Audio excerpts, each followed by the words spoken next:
What's up, guys? I'm Josh, the creator of SIBO Survivor, and I'm super excited to bring you an awesome guest today. His name is George Clingan. This guy is so amazing. He lived in Spain for 2 years. He's been a huge part in this community, created a blog on his own, and has also been working on the SIBO Hub, which is a resource to connect patients to doctors because it was really hard finding good doctors in this space. And one of the toughest things he's been through living with this condition was just, the lack of understanding and experience with young guys and relating to SIBO as a young guy, because a lot of the patients who are affected by this condition are female and are girls, and a lot of what you see is just girls. So it's kind of hard as a guy reaching out and kind of sharing your story. So anyways, I'm super excited to bring you George, and I'm just going to walk you through kind of his story and his background and get to know him a little bit better.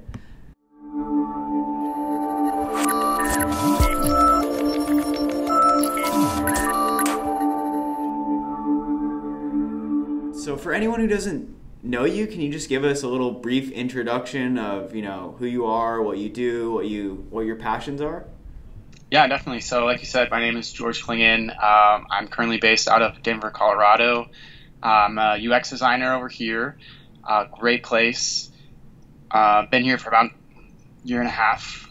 Some things I'm into over here, getting up into the mountains, running, photography, just kind of enjoying all there is to enjoy in Colorado. And I am originally from Portland, Oregon, and like you said, I've been living in Spain for 2 years, but I actually had to move back from Europe because of this condition.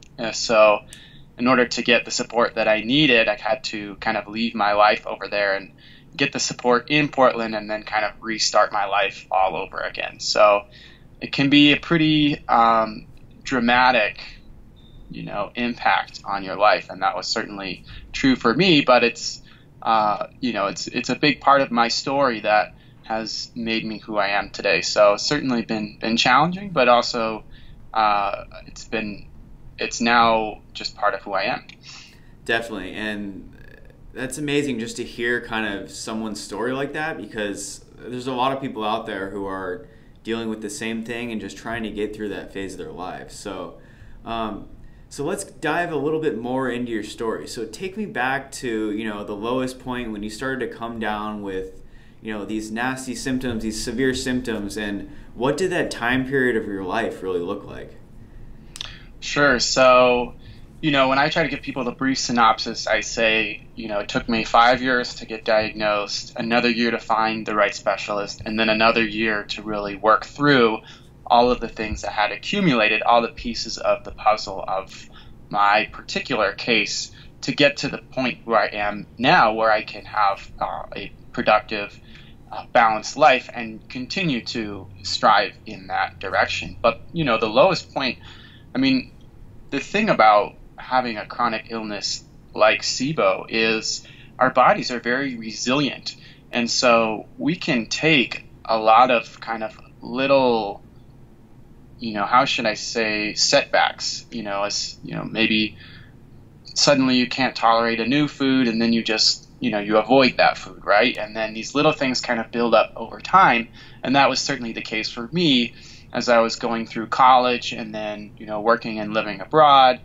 Suddenly after 5 years, I was so anxious that I could hardly leave the house, to even go grocery shopping. I could hardly tolerate, any kinds of foods. I could hardly, I was having trouble sleeping. I was having just all kinds of crazy bowel movements, and so that's why it really kind of hit home for me after that I'd been putting up with all these different kind of little steps backwards.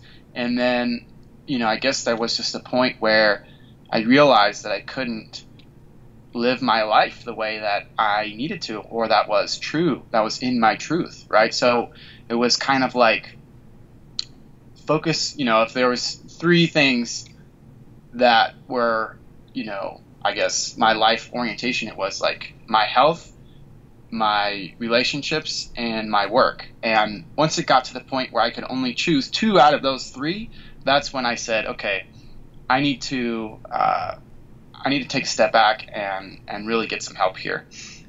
Wow, yeah, very interesting story. A lot of people I know will be able to relate to that, because a lot of people go through that phase where they're just searching and they come down with this issue, and it's just a really tough time in their life. So what I always like to ask is, at the beginning, what kind of doctors did you first seek out, and what kind of tests did you run? And then did you learn anything, and did they show anything? Yeah, that's a great question. So at the time, I was living in Spain, and there weren't any resources at all for SIBO patients. Now there are. There's actually some SIBO Facebook groups in Spain, so yeah. I could have found some help. But when I was there weren't any known resources that I was aware of. And so when I came back, I was still covered by Kaiser Permanente, and they're an end-to-end healthcare system, so everything is in-house. And so I went to every possible corner of Kaiser Permanente looking for support. So, my primary care physician, seeing a couple of gastroenterologists, getting a lot of blood tests, yeah. And, being diagnosed with things that weren't at all, what was true for me that was going on. And also just the unbelievable peculiarity of getting blood tests that came back consistently in the normal range. Yeah. And that just completely befuddled me, because I could barely function at that time, Yeah. And so I saw a nutritionist with them as well, and, got to the point where the nutritionist didn't know what to do with me. She said, all right, George, what can I do for you? Right. And yeah. Really, that's when a nutritionist doesn't know how to help you, when a gastroenterologist doesn't know how to help you, when your primary care physician doesn't know how to help you, and your blood tests don't suggest what the next steps ought to be, it kind of leaves you in a little bit of, despair.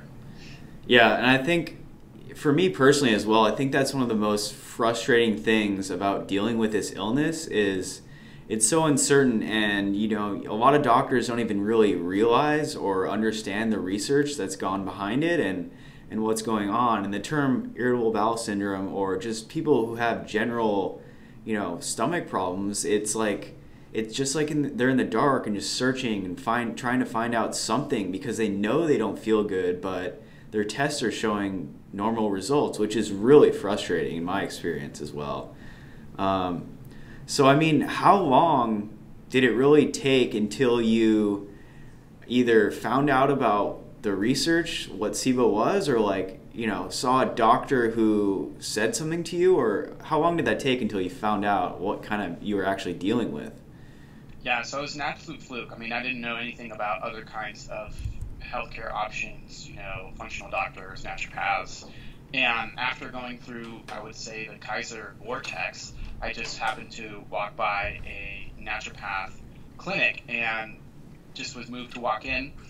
And I got an appointment that week, and the naturopath sat me down and we talked through my health for an hour and a half. And she goes, this sounds like SIBO. And so we ran a breath test, and it came back positive, and that was September of 2015. So that was, I would say, at least 5 years after my symptoms. Yeah, it's very interesting, because a lot of times people have to look outside of the conventional medical system to find some kind of relief, which is can be troubling and can oftentimes take time, because you don't know where to go, but you're just looking for something that can help and some other treatment method. So a lot of people do end up going to naturopaths or MDs who are integrative, or just in general finding a doctor who is willing to kind of search outside the box and look at the latest research and not just stick to the conventional prescribing some prescription and sending the patients away, which is important for people to learn. Exactly. So next question here is, when did you start to see some improvement or any improvement in your health, and which supplements or treatments have been helpful to you in your life?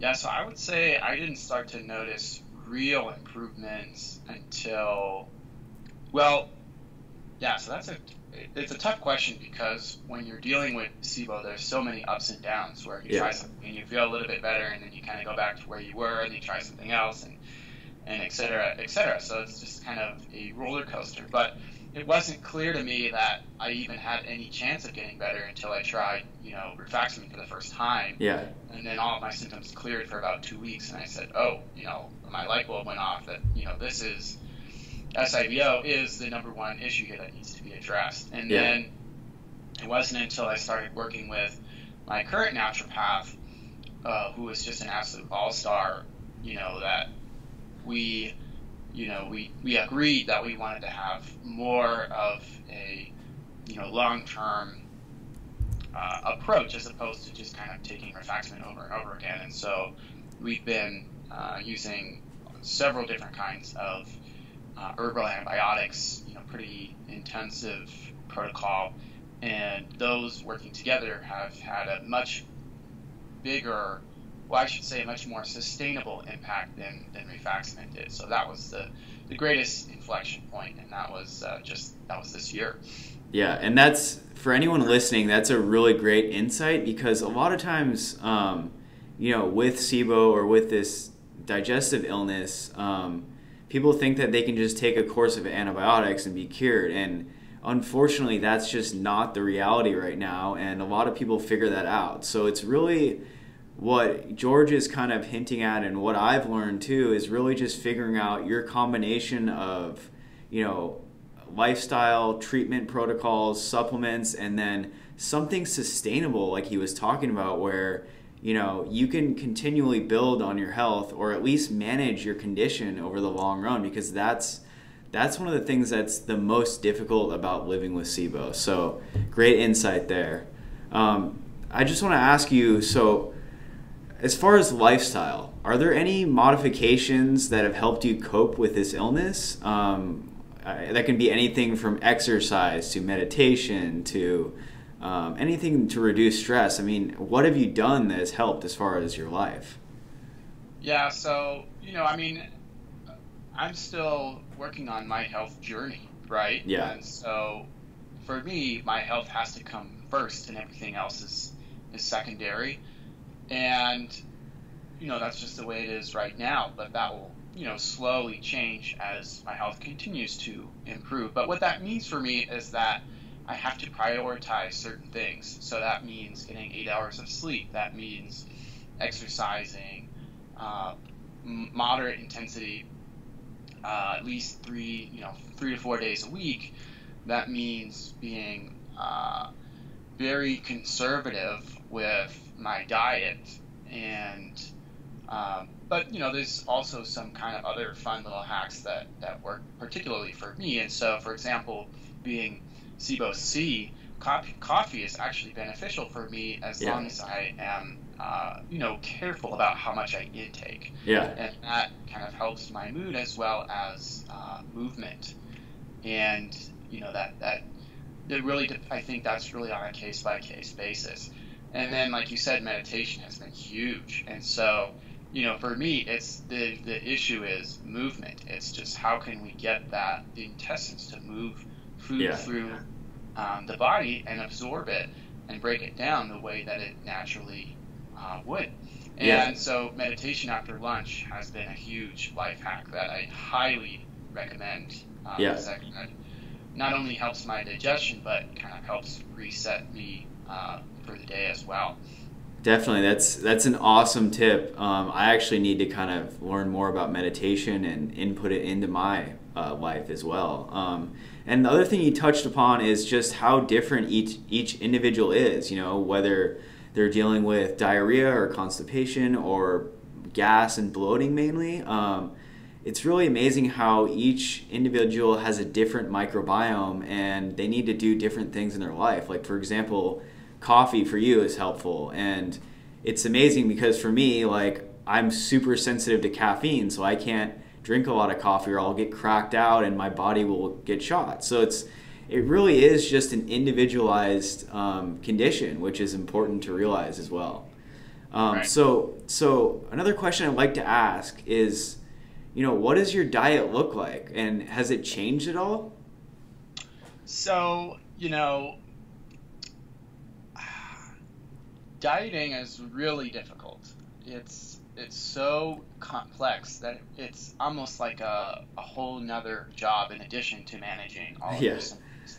So, and this is an area where I admittedly struggle to kind of push the boundaries because, I think, a lot of people have commented on this, bloggers have touched on it, nutritionists touch on it. You want to, push the limits as much as you can so you can get as much nutrition as you need without reaching that or going over that threshold where you're going to start getting some symptoms because you're, the overgrowth of whatever variety is going to take advantage of that. So, that is a constant,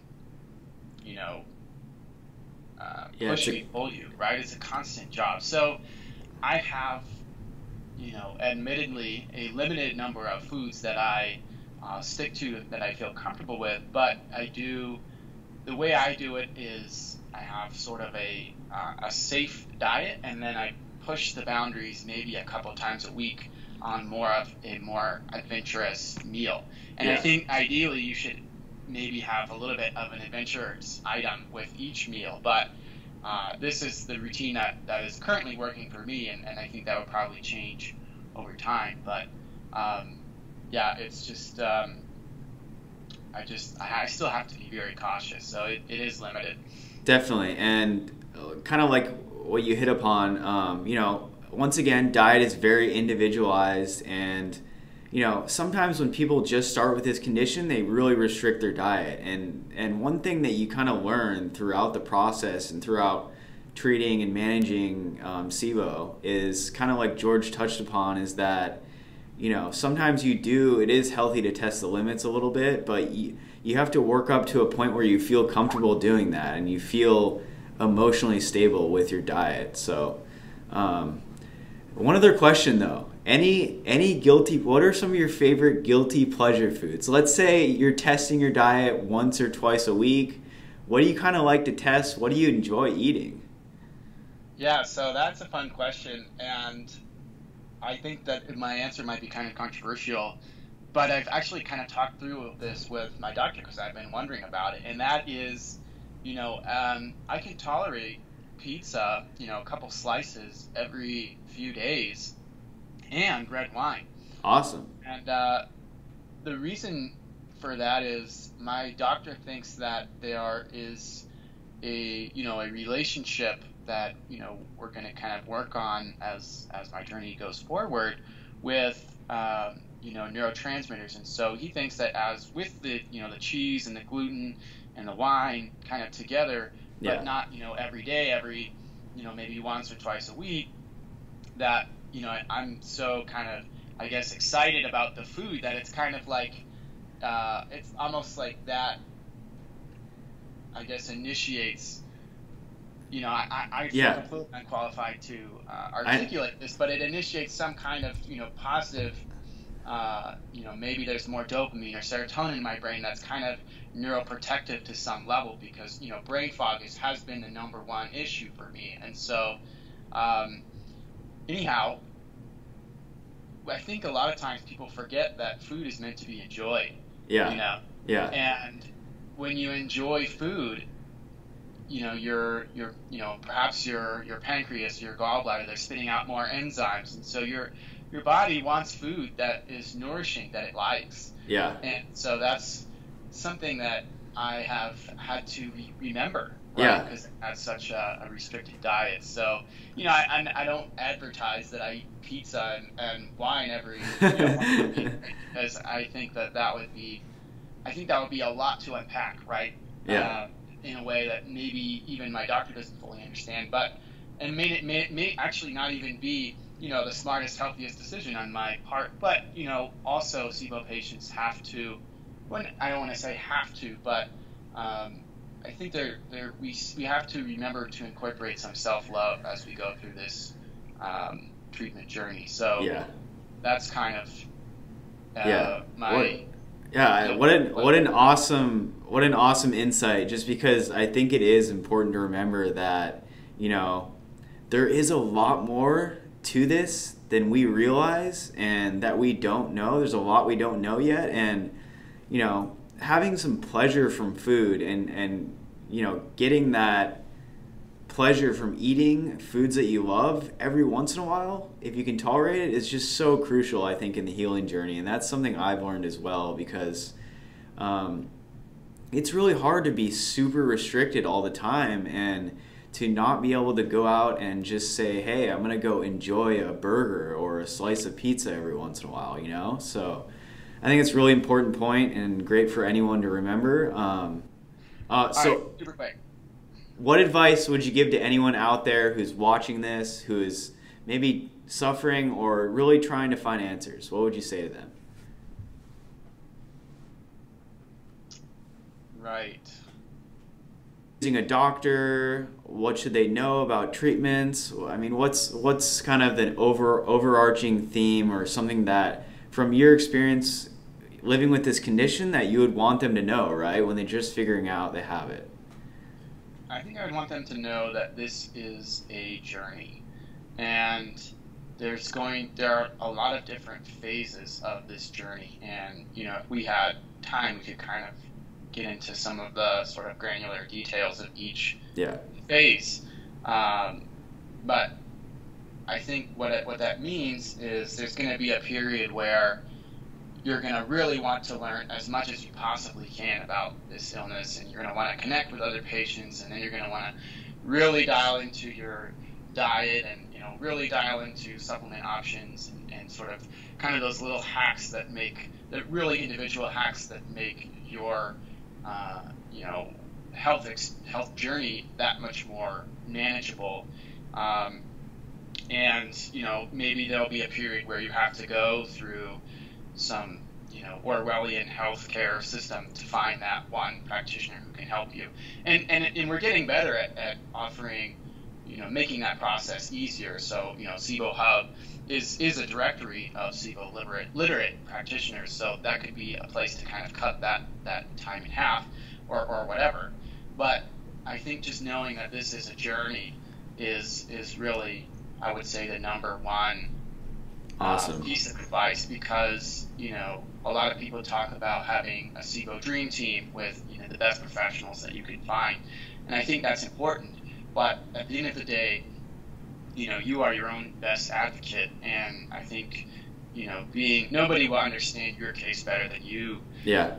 Being aware that this is going to be a real process, and there's going to be all kinds of, you know, successes and setbacks. But it's going to produce results, but may not be the kinds of results that you know, sort of that immediate everything's better kind of thing, right? So I think just kind of keeping in mind that this is a journey would have made me feel more comfortable and less anxious about the process. Definitely. Thanks so much for joining us, George. And, you know, what words of wisdom for anyone, because, you know, understanding your body yourself and really, you know, taking it as a journey and not saying, hey, I'm going to get better overnight, because it's just not realistic. It's just a good mindset to have. So thanks so much for joining us, George. You bet. Thanks, Josh.